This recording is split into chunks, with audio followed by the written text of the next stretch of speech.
आप सभी साथियों का फिर से इस YouTube चैनल उर्दू वाले भैया पर मैं आप सभी का इस्तकबाल और खैर मकदम करता हूँ। जो भी गज़ल गो शुअरा NCERT की कुतुब के हवाले से बात हो रही थी, उसी पर मबनी मार्ज़ी सवालात लेकर मैं आपके सामने हाज़िर हुआ हूँ। मार्ज़ी सवालात का ये दूसरा वीडियो आपके सामने है। ये वीडियो आपको कारामत साबित होगी। BPSC टेट 3 का जो एग्ज़ाम होने वाला है उसमें DSSB का पेपर होने वाला है, TGT उर्दू का, उसमें कारामत साबित होगी। और मानू B.Ed का जो उर्दू का पेपर होगा उसमें, उसके साथ साथ स्टेट बिहार का जब पेपर होगा तो उसमें भी ये सब बहुत आपको कारामत साबित होगी। आइए इस दूसरे किस्त में मैं आप सभी को जो भी सवालात हैं उसको हल करने की कोशिश करते हैं। ठीक है,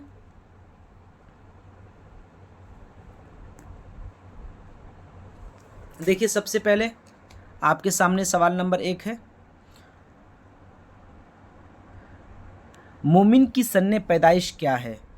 मतलब मोमिन किस सन में पैदा हुए थे? आपके सामने ऑप्शन है 1802, 1801, 1803 या 1800।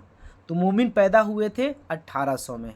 ठीक है, इसका ऑप्शन सही होगा ऑप्शन डी। मोमिन की पैदाइश 1800 में हुई थी। ठीक है, दूसरा सवाल है कि मोमिन का इंतकाल किस सन में हुआ था?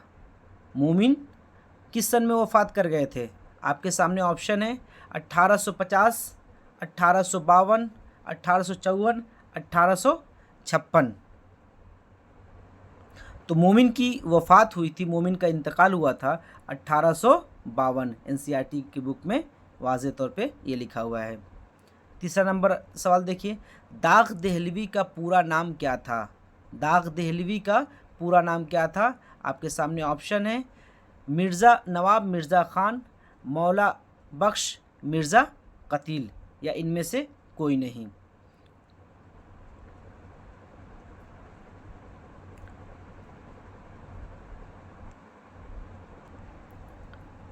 तो दाग देहलवी का पूरा नाम था नवाब मिर्ज़ा ख़ान दाग देहलवी। तो अलिफ इसका ऑप्शन सही होगा। ठीक है, आगे देखिए, दाग की पैदाइश, सवाल नंबर 4 है, दाग की पैदाइश किस सन में हुई थी? ठीक है, दाग की वलादत किस सन में हुई थी? तो 1834, 1835, 1831 या 1836। तो दाग देहलवी की पैदाइश हुई थी 1831 में। इसका इस जवाब सही होगा, 1831 में दाग देहलवी पैदा हुए थे। ठीक है, आगे देखिए, दाग देहलवी किस शहर में पैदा हुए थे? देखिए आपके सामने ऑप्शन है, दाग देहलवी की पैदाइश लखनऊ में हुई थी, हैदराबाद में, रामपुर में या दिल्ली में। तो दाग देहलवी की पैदाइश हुई थी दिल्ली में। ठीक है, दाग देहलवी कहाँ पैदा हुए थे? दिल्ली में, इसीलिए इनको देहलवी भी कहा जाता है। ठीक है, अगला सवाल है, दाग के उस्ताद थे, दाग किसके शागिर्द थे या दाग के उस्ताद थे? ऑप्शन देखिए, सौदा, ज़ौक़, मोमिन, गालिब। तो दाग के उस्ताद थे ज़ौक़। आगे देखिए अगला सवाल 7 नंबर पे, दाग हैदराबाद कब गए थे? आपको पता है कि दाग ने रामपुर का भी सफ़र किया था और साथ ही साथ हैदराबाद का भी सफ़र किया था। तो हैदराबाद दाग देहलवी कब गए थे? तो ऑप्शन आपके सामने 1890 में, 1886 में, 1888 में या 1892 में। तो दाग देहलवी हैदराबाद का सफ़र 1888 में किया था। जो मैंने आपको वीडियो बना के सेंड किया है, अपलोड किया है, तो उसमें क्या है 1888 मैंने बताया भी है कि दाग देहलवी 1888 में हैदराबाद का रुख किए थे। अब देखिए अगला सवाल है, हैदराबाद में दाग के कौन शागिर्द हुए? जब हैदराबाद दाग देहलवी गए तो वहाँ पे कौन है जो दाग की शागिर्दगी इख्तियार की? आपके सामने ऑप्शन है मीर महबूब अली, सिकंदर अली, मिर्ज़ा ग़ुलाम या इनमें से कोई नहीं। तो हैदराबाद में दाग के जो शागिर्द हुए थे वह है मीर महबूब अली। ठीक है, मीर महबूब अली क्या थे? दाग दहलवी के शागिर्द थे। अगला ऑप्शन देखिए,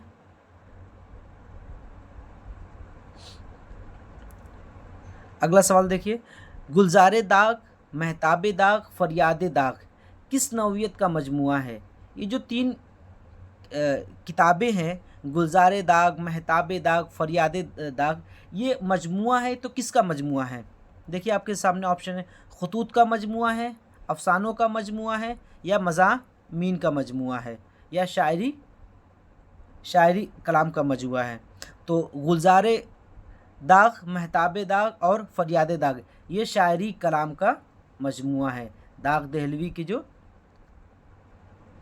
कलाम के मजमुआ है वो। देखिए अगला सवाल 10 नंबर, कि दाग की वफ़ात किस सन में हुई? अगला सवाल है कि दाग की वफ़ात किस सन में हुई? ऑप्शन आपके सामने है, 1905 में, 1900 में, 1903 में, या 1999 में। तो दाग दहलवी की वफ़ात हुई थी 1905 में। ठीक है, अगला सवाल देखिए, अल्ताफ़ हुसैन हाली की पैदाइश कहाँ हुई थी? ऑप्शन आपके सामने है, दिल्ली में, फैज़ाबाद में, लखनऊ में, या पानीपत में। तो अल्ताफ़ हुसैन हाली की पैदाइश पानीपत में हुई थी। ठीक है, अगला सवाल आपके सामने है, हाली की सन्ने पैदाइश क्या है? हाली की सन्ने पैदाइश क्या है? ऑप्शन आपके सामने हैं, 1830, 1837, 1826 या 1847। तो हाली की सन्ने पैदाइश है 1837। बी ऑप्शन इसका सही होगा। 13 नंबर देखिए, हाली के वालिद का इंतकाल हुआ तो हाली कितने साल के थे? जब हाली के वालिद इस दुनिया से रहलत कर गए तो हाली की उम्र या कितने साल की हाली की उम्र थी? ऑप्शन आपके सामने है, 8 साल, ठीक है, 8 साल, 9 साल, 7 साल या 10 साल। तो हाली के वालिद जब इंतकाल कर गए तो हाली की उम्र थी 9 साल की। ठीक है, हाली अभी 9 साल के थे। अगला सवाल है कि हाली को दिल्ली क्यों आना पड़ा? देखिए, तहसील इल्म के लिए, माशी हालात के लिए, माशी तलाश के लिए, तिजारत करने के लिए, या इनमें से कोई नहीं। तो हाली दिल्ली आए थे तहसील इल्म के लिए, इल्म हासिल करने के लिए हाली ने दिल्ली का रुख किया था। सवाल नंबर 15 देखिए, 1963 में हाली की किससे मुलाकात हुई थी? 1863 में हाली की किससे मुलाकात हुई थी? गालिब से, शिफ्ता से, दाग से, या मोमिन से? तो 1863 में हाली की मुलाकात हुई थी मुस्तफ़ा खां शिफ्ता से। ठीक है, तो इसका ऑप्शन होगा बी। कह रहे कि हाली का सफ़र, लाहौर का सफ़र हाली ने किस सन में किया था? सवाल नंबर 16 है कि लाहौर का सफ़र हाली ने किस सन में किया था? ऑप्शन आपके सामने, 1870 में, 1868 में, 1888 में, या 1872 में। देखिए,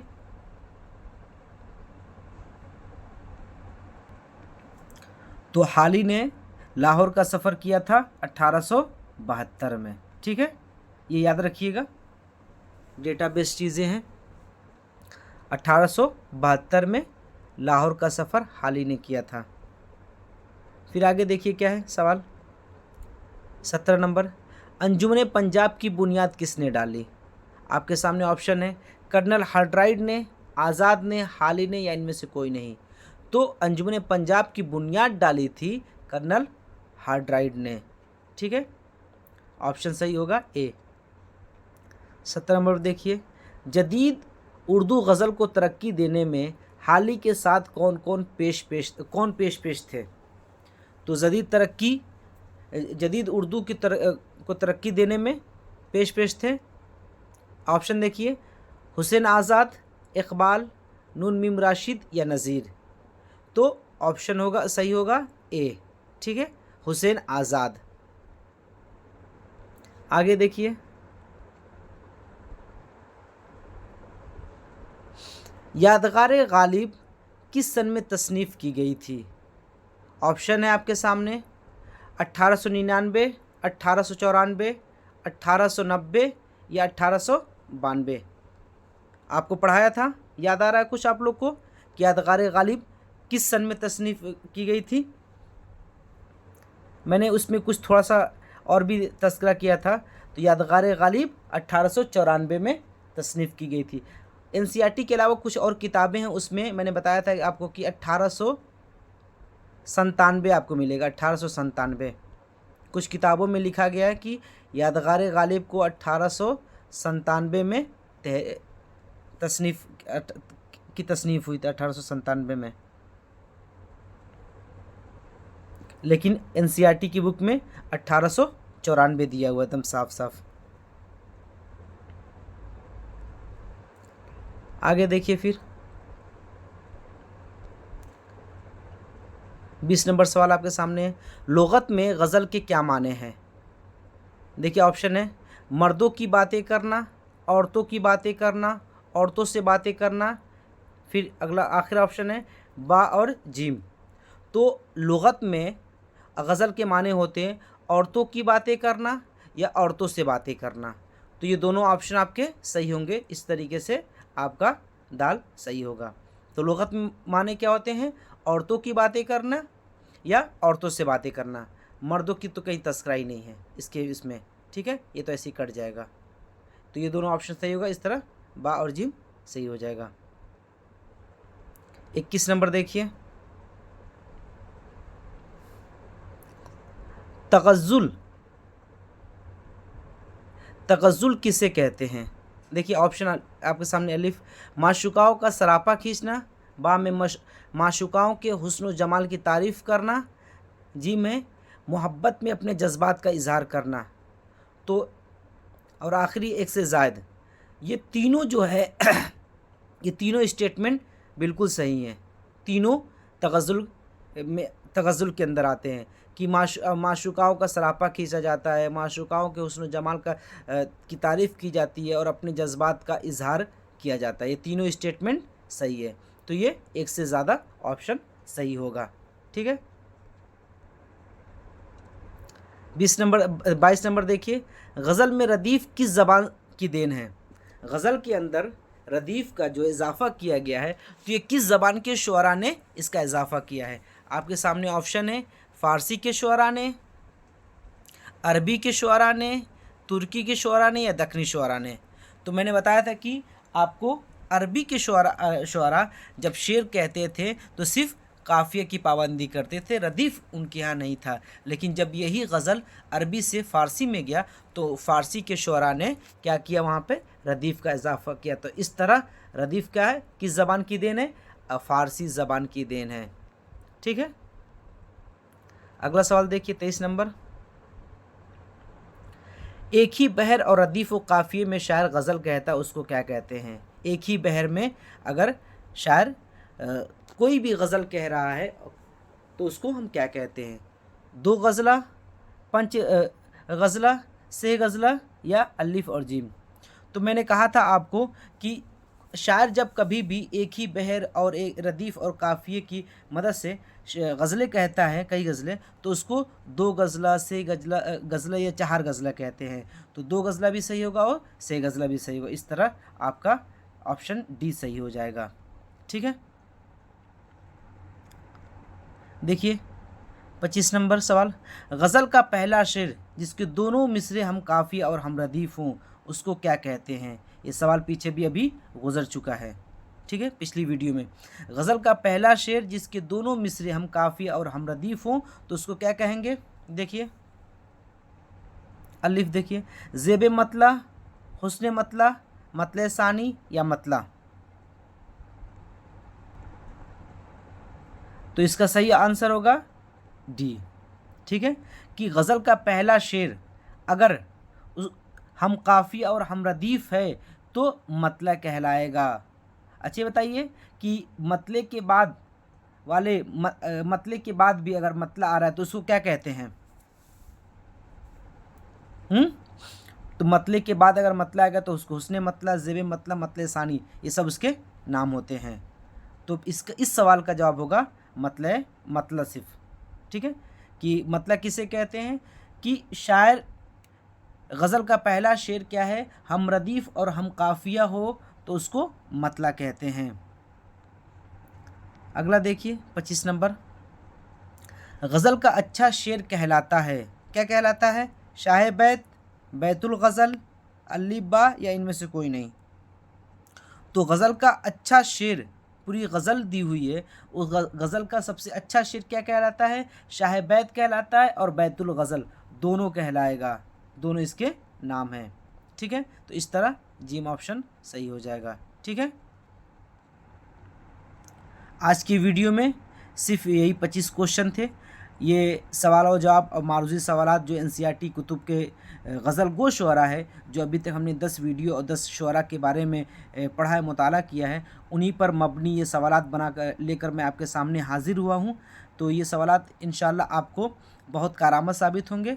बीपीएससी में, TSSB, मानो बीएड में, स्टेट में और दीगर एग्ज़ाम में भी।